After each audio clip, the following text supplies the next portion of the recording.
questo regalo, un grande artista che sta lavorando al suo quinto lavoro discografico. Adesso voglio un grande applauso, primo per Nino Fiorello, ma il secondo va tutto per lui, Gigi D'Angelo!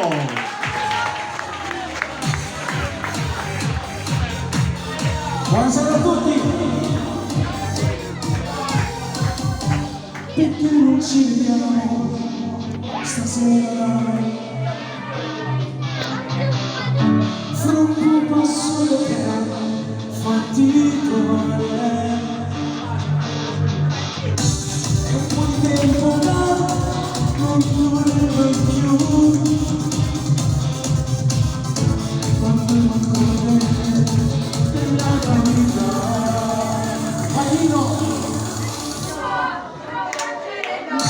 Non piangere no, l'amore non era strada così. Stai male se vuoi innamorarsi di te, a volte soltanto